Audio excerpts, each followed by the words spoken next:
All right, I think we are live now. Let's start. Okay. A very good evening to everyone. And it is my great privilege and honor to welcome Mr. Anil Rai Gupta in today's webinar series. Um, Anil Rai ji is the chairman and managing director of Havells India Limited, a multi-billion-dollar company. And it is one of the largest and India's fastest growing electrical and power distribution equipment manufacturers. Havells produces an entire gamut of household, commercial, and industrial electrical goods. They employ over 8,000 professionals in over 50 countries, and it has 15 state of the art manufacturing units in India. Havells is truly one of those homegrown countries that fills one with national pride. And it is a success story based on strategic acquisition, technology adoption, and now rural expansion. Welcome, Anilji. And as you know, we have a network of over a lakh students spread across all over India. And we started this Uplearn Academy during lockdown. And our goal is to spread correct and useful information and connect our network of friends and various stakeholders with experts in their fields to help them navigate efficiently during these difficult times. And with that objective in mind, we are doing a series on inspiring entrepreneurial journeys. And what is more inspiring than the story of Havells India? Anilji, your father started the business in 1958 with a small shop selling electrical goods. You worked in the company for 22 years before taking over in 2014 as a chairman and MD. What is the story of Havells? What has your journey been like with Havells from the beginning? First of all, thank you very much, Nupur, for the kind introduction, and it's a great initiative that you guys are doing with so many students. You are, taking this opportunity to connect online with them, and bringing people so that they can share their experiences. So I'm very happy to be here today, and thank you very much for inviting me. Thank you. Going to Havells, I would say. Yes, my father started as a small, shop owner of electrical goods in 1958. He came from Punjab. He set up an electrical shop in Bhagirath Palace in 1958. He was always, he had a vision to get into his own brand manufacturing products, and he was not a highly educated technical person, but he always wanted to see India as a manufacturing hub going forward. He saw this opportunity sometime in the 60s. And when he had enough capital to start something of his own in the early 1970s, he acquired the brand of Havells. So you talked about strategic acquisitions. And at the time when acquisitions were not in vogue, he actually went out and bought out a brand for electrical goods, which is Havells, and then basically started from scratch from there, focusing on manufacturing on the back end, but on the front end, focusing on brand, the quality products, distribution channel. Have electrical products are sold across the country through a network of electrical shops and retailers across the country. Just like any FMCG product would be sold, similarly electrical products are sold by the dealers. And so they become your first contact of customer. And so he focused on his customer right from the very beginning. He was a great Gandhi fan, and not many children would know that Gandhi was definitely father of the nation, but he had very practical learnings in business as well. And about 120 years ago, he said, "Customer is God." And so that struck with my father right from the very beginning, and he just treated his customers. So he wanted to have the best relationships with the customers, and his first point of contact was his electrical dealers. He himself was an electrical dealer, but when he started his own brand, he reached out. So just to cut a long story short, in the 40-50 years that he managed this brand, he knew each and every dealer across the country, whether it was Kashmir, Kanyakumari, anywhere you would go, people, he would know the people, their families, the children, what they're doing. So that's a great story of really focusing on the consumer or the customer, but really backed by technology. In those days, in 70s and 80s, India did not have its own technology for electrical products. So he went out and sourced technology from European countries, from Germany, from France, and went into collaborations and joint ventures initially. But then, after 90s, when the country opened up, and during that time, the next generation also came into the business. We started focusing on our own technology, or developing our own technology, knowing that India has the right strength of engineers. And if we focus on our own technology, then we don't have to be dependent abroad. So I think, India is talking about Atmanirbhar Bharat, Make in India. But frankly, his vision, my father's vision, started many, many years ago of, having own technology, own manufacturing, and high quality manufacturing. As you know, electrical products are, you need to be, have great trust in the product itself, because it's protecting your electrical installations, and, it's a safety device. So it requires very precision engineering. But right from the very beginning, there was a lot of focus on high quality manufacturing and quality.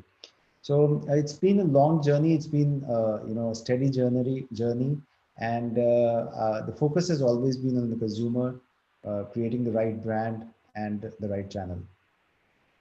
So, Anuji, what are the key differences between a second generation entrepreneur versus a first generation entrepreneur?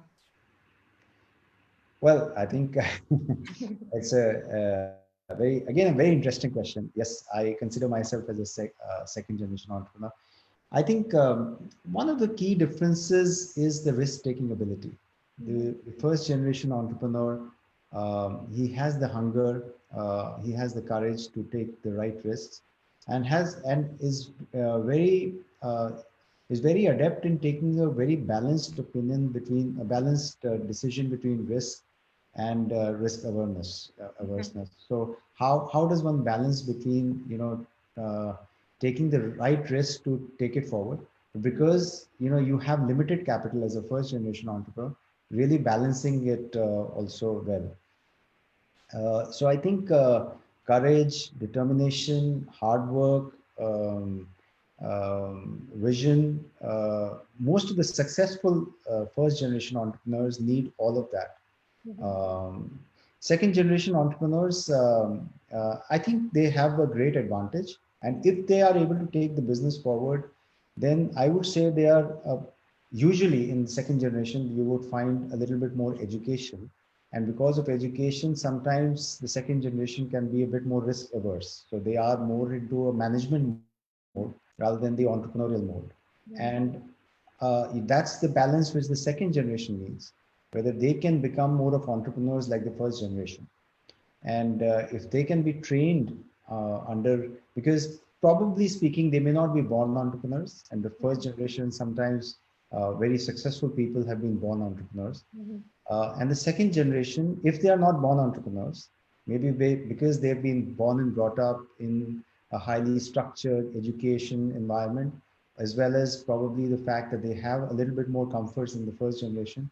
Maybe the expectation of hard work is not as the same as the first generation.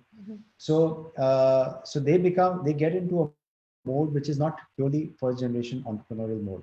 And if you need to take the business then forward, how do you get into the entrepreneurial mode? And that's where I believe that some amount of training, whether it is training in schools, colleges, universities, or you can be under the tutelage of a great entrepreneur and get that education from. So I think second generation is a good needs a great balance between management and entrepreneurship. True. Well said. Did you find it difficult when you joined your family business at a young age? What challenges did you face, and how did you overcome those challenges? Well, I guess not really a whole lot, because in those times there were not enough opportunities outside of your family business. If you had a family business, the general accepted norm was that you would join the family business, and so it was not really a choice between going out and doing something and joining the family business. The business was small. It was always seen that the next generation will come out and help the first generation to grow the business, and usual challenges of how to get along with people, the people already working there, but I think I had lesser challenges, again, because I was working with a first gen entrepreneur who was a true born entrepreneur. and who would imbibe people, whether it is younger people, middle-aged people. He had the ability of imbibing all kinds of culture and learning from the new culture as well. So I think I had lesser challenges as compared to many of the new generation entrepreneurs would have. So, Anilji, you have studied in India in DU, and then you went on to the US. You're a part of a founding team of a leading university, Ashoka University. And honestly, Havells, that I read about it, is a culmination of a lot of startups over 20 years. So you have been a part of a lot of startups within Havells. So what is your advice to students who wish to become entrepreneurs? Well, first of all, that is true that Havells usually is looked at as a large company brand of electrical products, electrical and now electronic products since we acquired the air conditioning brand of Lloyd. But we've always seeded new businesses and we've acquired small businesses to make them big in the past 20 years or 30 years. And I think that's where the real entrepreneurship and empowerment comes in. Because if you're growing one business and taking it forward, that's one thing. But if you are seeding new businesses, that's the real startup culture. And sometimes it is always felt that startup is the new age startups that we think about, where you take outside capital, then you grow your business, lose money for 5, 10 years. And that's not necessarily the startup which we talk about. The startup is also you having some ability and then completely create something new. So we, Havells, for example, was a switchgear company, and then moved into cables and wires, then fans and lighting, and is a leader in amongst the top 2 or 3 players in each category. So it's a startup which was started and then it became successful. Or we acquired technologies or companies who've become very large now within the whole conglomerate, which is now almost 10,000 crores now. So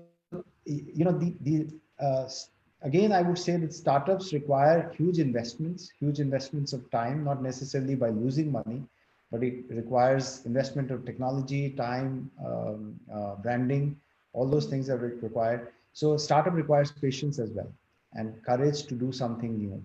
So I think the younger generation is probably knowing much more than about startups than I do, but at least whatever we've done in Havells, I could share that. Anilji, do you hire a lot of young talent at Havells? And what qualities do you seek in students and young people? And as what should we be teaching as educationalists to prepare young people better to join big companies or to gain employment in big companies like Havells? So Havells is a little bit of a different company. We are a young company. Our average age is about 32, 33. But it's a bit different company. As I said, every company has their own value systems, what you call the sanskars, the family sanskars. Companies also have sanskars, the value systems. And I think the biggest thing about Havells has been that how each and every individual can treat himself or herself as an entrepreneur himself, as an owner of the business.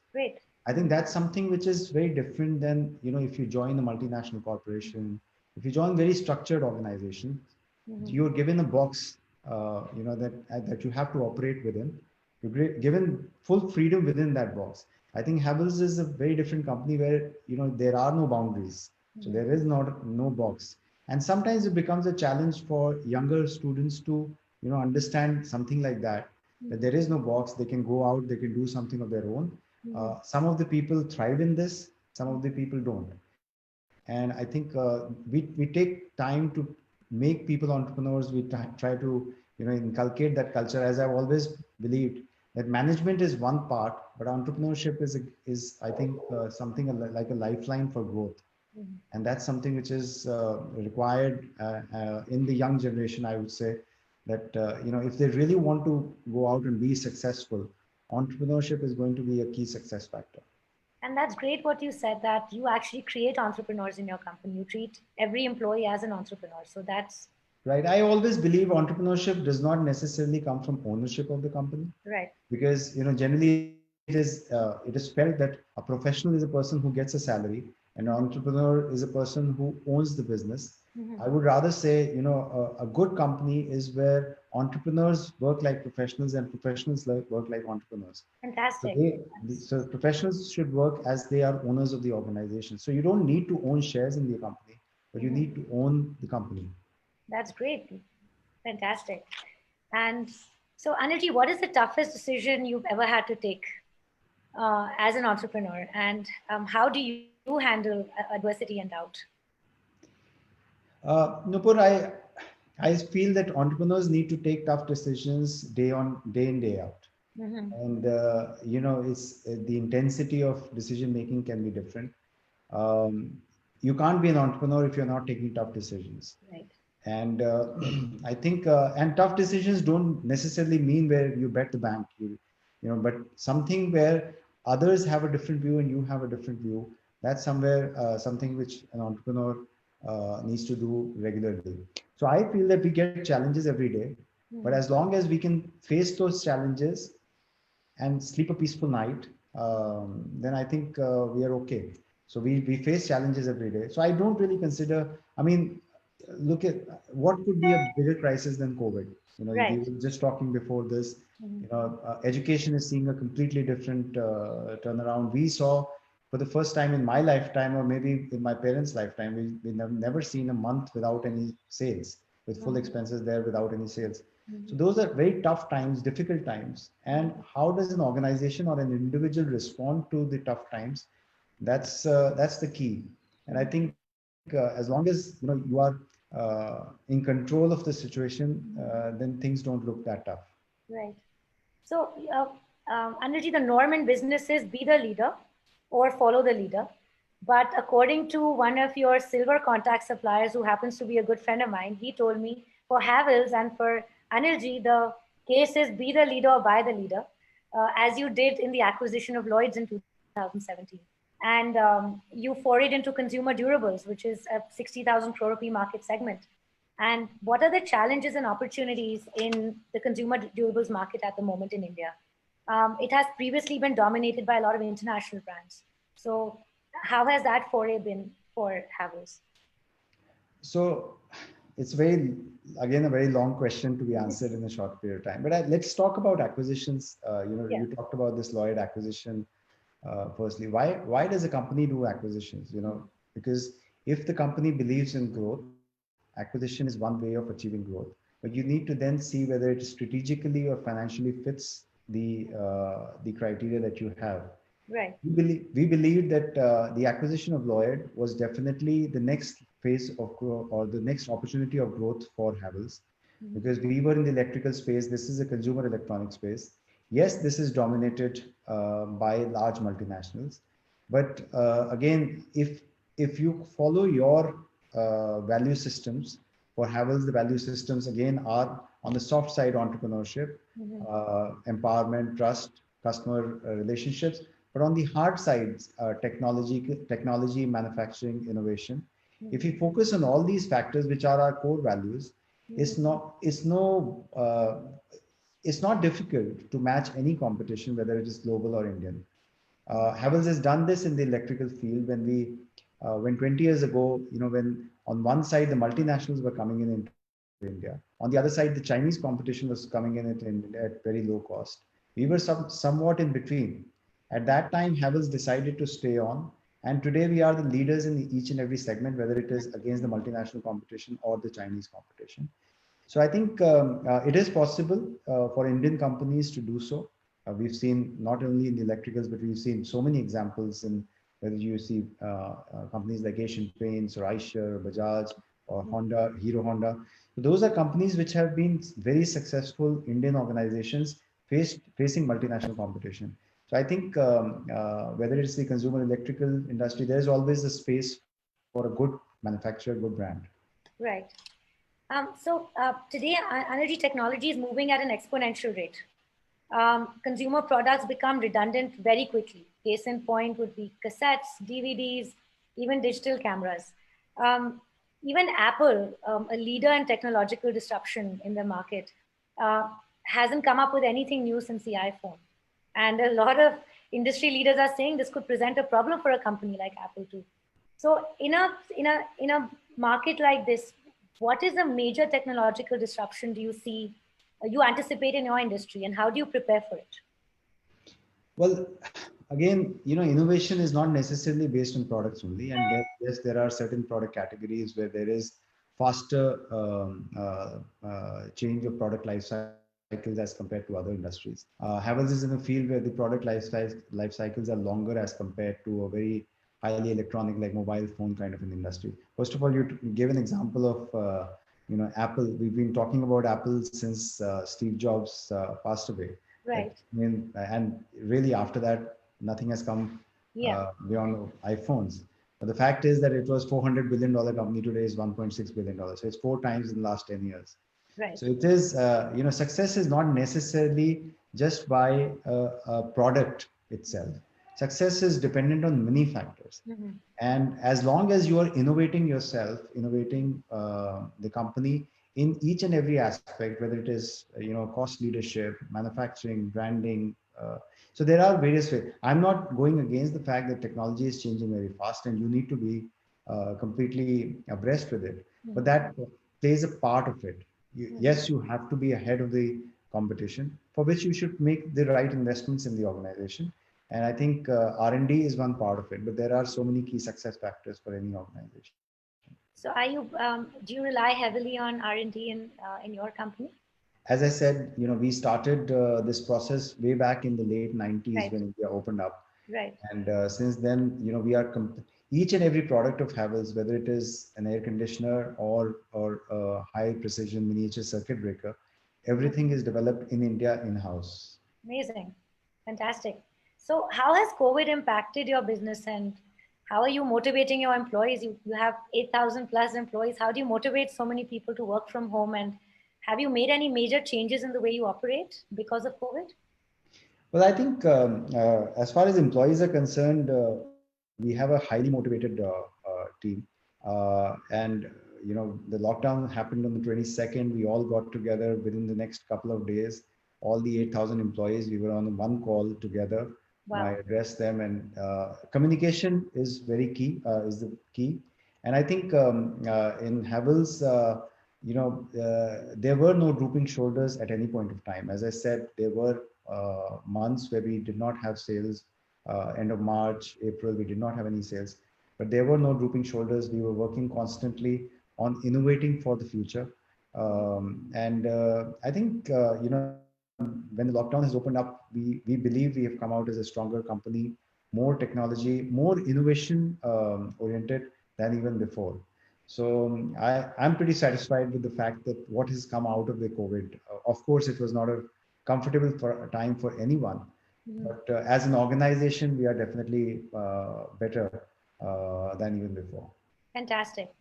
And what do you think is the future of retail in India? Do you see? Are you preparing at a more digital sort of sales for yourself, or do you think there's still a lot of time left for brick and mortar businesses? I think technology adoption will happen at a much faster pace than what we think. Mhm. So brick and mortar will continue to remain, as you've seen during the COVID times also, where everybody thought that everything will go digital. But yes, it is going digital, but it is still going far more local than even before. So Mhm. something like, I'll give you an example, what we started during the COVID times, and we feel that it's going to be the future, is that, a consumer can come, need not go to the shop to buy the product. They can come digital, they can go digital, they can come on the Havells e-store, but the product delivery will happen from the store, physical store itself. So it's a phygital model Right. where, consumer orders digitally, but it's supplied by the local store, maybe within 50 meters of their house. It will be Mhm. supplied through that. So I believe there will be a lot of changes. There will be more local, flavor to the entire thing. Deeper tier two, tier three cities, rural areas will become, I would say, far more aware to buy products, the right products closer to their homes. But there will be a big digital play as well. So it will be a combination of both. And I think the consumer behaviors will also change in a big way. So we are preparing ourselves for all of that. But I think it's a bigger opportunity now for India than even before. Yeah. And like you mentioned before, there's a big push in India towards becoming Atmanirbhar and self-reliant. And you just mentioned that 95% of your products are manufactured in India. Um, But are you still do you still rely on China for, say, components for the parts that are manufactured in India? And is that reliance becoming lesser? And do you anticipate it becoming lesser in the future? I think again, China. There is a little bit of an anti-China sentiment both in Right. India as well as the world. Mhm. But it is good to have that kind of a feeling that yes, India can be Atmanirbhar. Mhm. This is a feeling which we've been trying to Mhm. tell our colleagues that it is possible in India. You can manufacture Western quality products at Chinese prices. We've been doing for the last 20 years also. Mhm. And I think the fact that now the consumer is also looking like that, our stand has actually become vindicated by this fact that now more and more companies are looking at producing in India, which definitely makes a lot of sense. Yes, Mhm. there is dependence on some components on China, but that also is short-lived. Mhm. If India, if the entire manufacturing space starts getting activated in India, that also will be a short-lived thing. Sure. Yeah. And I mean, like Indian consumers are very price sensitive, like you just said, right? And how do you maintain a premium image while keeping your costs low? Is that even possible to do that? Well, I didn't say that they are price sensitive. I always believe that Indian consumers are value conscious. Right? Right. So they pay the right price for the right value. They want the Okay. entire value. So while we have premium products, but we Mhm. are the mass premium player. So we are Right. not into a luxury field or anything that we cater to only 1% of the market. We Mhm. cater to 90% of the market, I would say. Mhm. And but within that 90%, we provide high quality products to the consumer because our products require high quality. You can't really put wires in your within the walls of your house and be feel safe for the next 25 years. So Right. you need to put right quality products, and I think consumers see that value. Mhm. And in fact, 10 years back, we actually started going directly to the consumer to tell them what they should be looking for when they're buying electrical products. Earlier, they were completely dependent on their local electricians and contractors. Right. We started advertising a product like a circuit breaker Mhm. or a domestic wire which goes into the background of the house. And people used to tell us, why are you advertising these products? These Mhm. house wires that don't catch fire, or Mhm. it's the shock laga used to be. So, but we actually went out and told the consumers directly, and it has paid off well because the consumer actually wants to buy a high quality product at the right price. Because they're more aware as well now. Absolutely. Great. Um, Anilji, India has the world's youngest population. As of 2019, 50% of our population falls in the workforce demographic. We are really very gifted. What is stopping us, do you think, from being the world's factory? Why are we not the leaders in manufacturing? I think it goes back to something where we started somewhere in the 90s when the Indian economy opened up. There was maybe higher reliance on the fact that India can be the next service sector export house, and so probably the way things opened up during that time, whether it was labor laws, whether it was land reforms, or the general ease of doing business, had that started sometime in the 90s and early 2000s, maybe India would have focused more as a manufacturing hub. And it takes usually a generation to get to that kind of a strength. We've missed the boat, but I think better late than never. Do you think any changes need to come about in our education, fundamental education system, to make our demographic more skilled, more ready for employment? I think as children get in from schools to universities, a little bit more of direct vocation and giving them a feel that engineering and manufacturing is still the flavor, rather Mhm. than just doing coding and getting into service industry. And I think financial metrics also play a big role. Mhm. If the salaries start getting balanced between the service sector and the manufacturing sector, Mhm. the younger generation would get attracted towards that, and the education sector would also start tilting towards providing that kind of a vocation. Manufacturing education, vocational education. Yes. That's right. What direction do you see the Indian economy moving in after the pandemic? Who will be the losers? Who will be the winners? Which industries do you see a lot of innovation coming in? I think I can't say industry to industry, but innovators will be the survivors. Mm-hmm. And I think the next 10 years, innovation will be the key. And again, when I say innovation, does not necessarily mean product. Any idea, anything in whether it is again the way you reach to the consumer, your supply chain, your cost base, the way you market the product, everything will have to be innovative. And innovative will be the innovation. Innovators will be the survivors. Okay, okay. And how do you think artificial intelligence will change the electric business? It's already changing. I think more and more consumer would need to interact with the devices that they're using.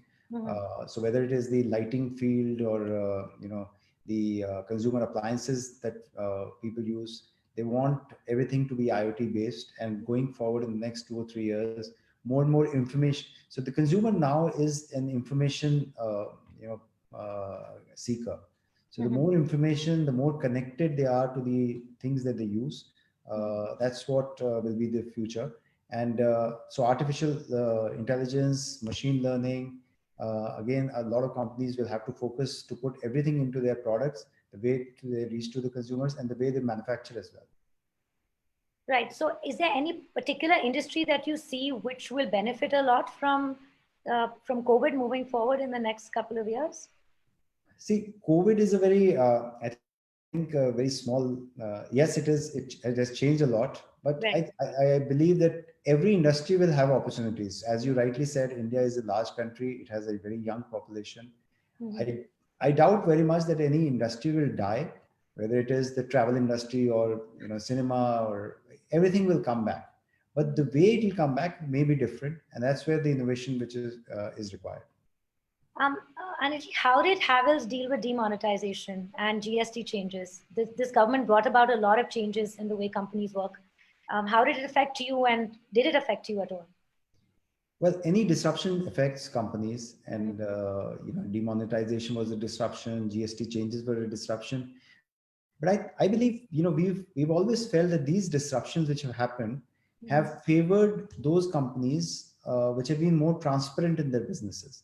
Okay. So whether it was demonetization, electrical industry was dominated or had a huge market share from the unorganized sector.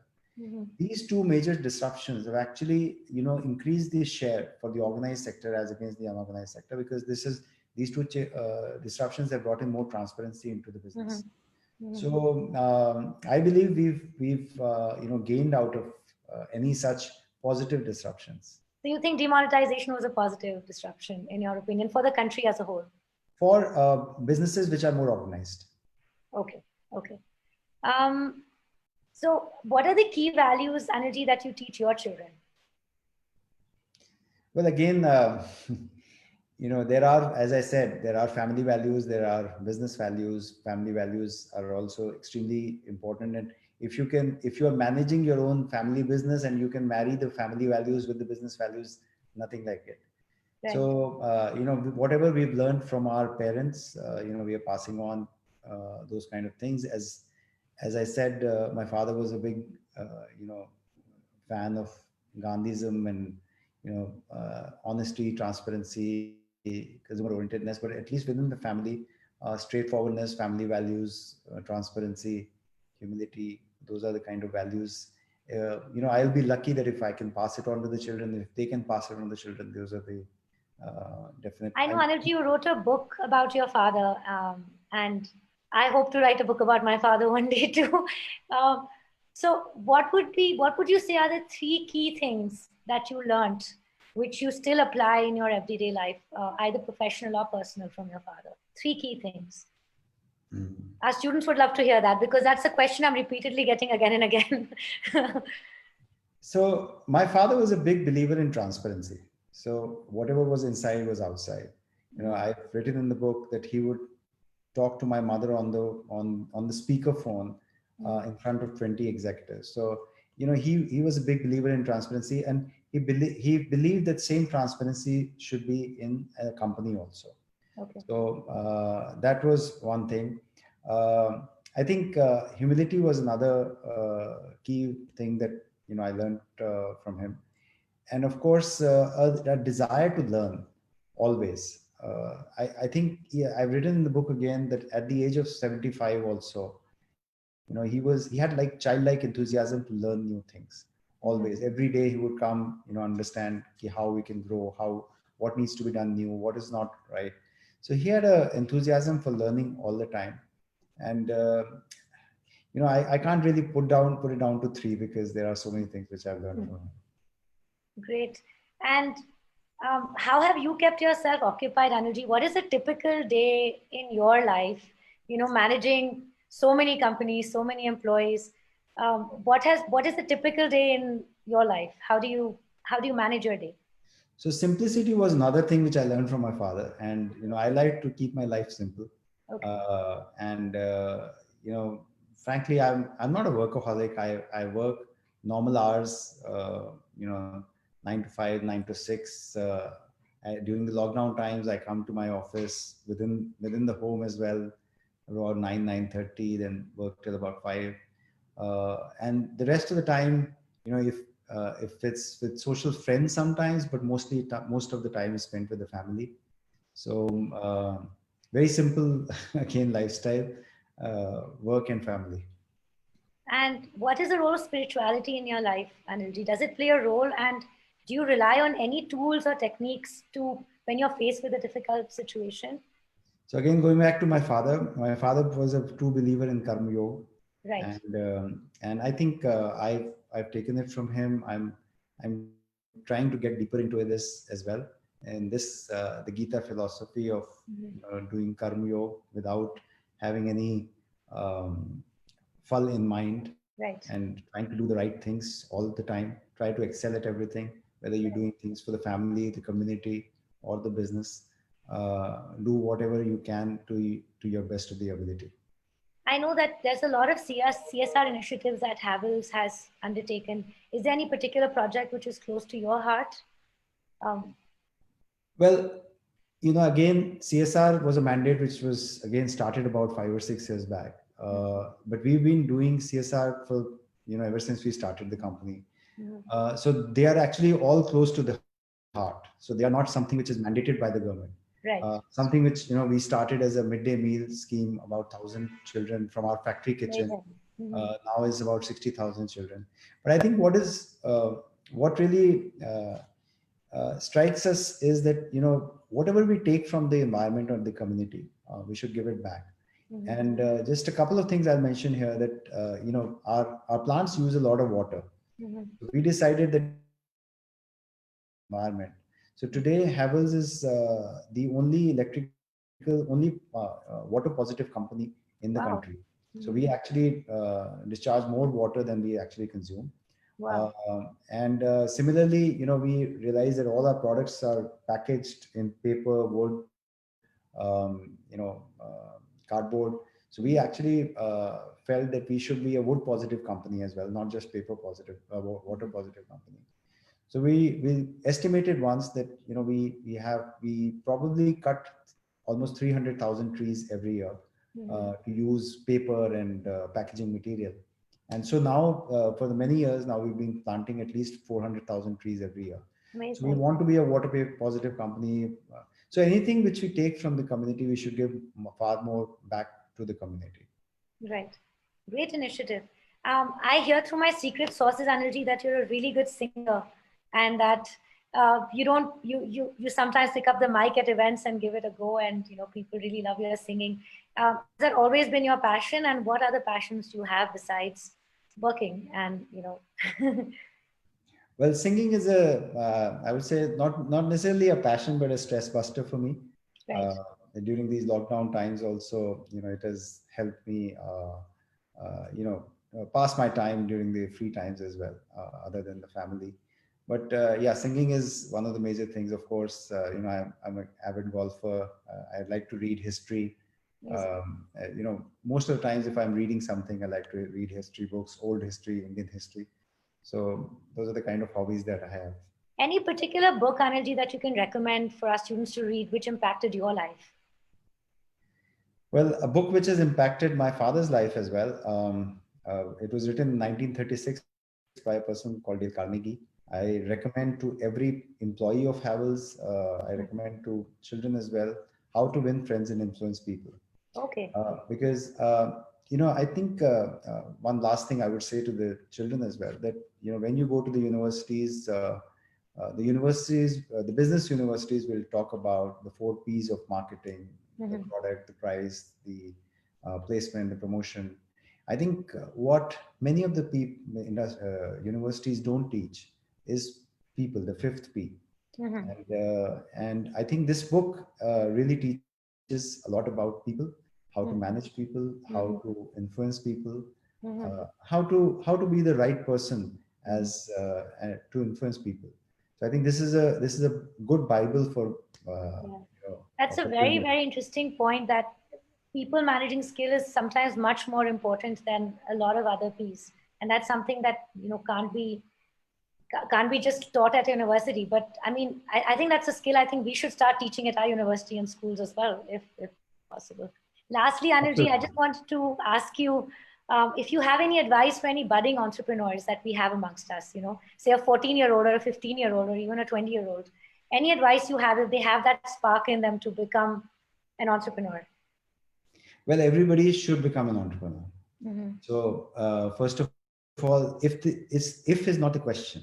Mm-hmm. The thing is that every person should strive to become an entrepreneur, because entrepreneur does not necessarily come from whether you own a business or not. I've already said this. Right. So whether you're working for any organization or you're working for your own business, you should work like an entrepreneur. And that's something which, again, will require probably another session to train how to do so, but it is possible that every individual, every young person should, and entrepreneurship is going to be the future. And that's what something every person should learn. As I already said, that it could be learned through hard work, but also through possibly coming under the tutelage of an entrepreneur themselves. I had the fortune of working with my father for 22 years, and any person who's working with a born entrepreneur has a great opportunity to become an entrepreneur himself. That's such a great point. And I think that's truly what I'm taking away from this webinar, is that entrepreneurship is not just for people who own businesses, but also for professionals taking ownership in a company. I think that's such an important skill and a very admirable skill to develop. And I'm so inspired that Havells is working and in that direction, and making every employee feel like an owner in the company. That's such an important thing. Great, thank you so much, Anilji, for joining us.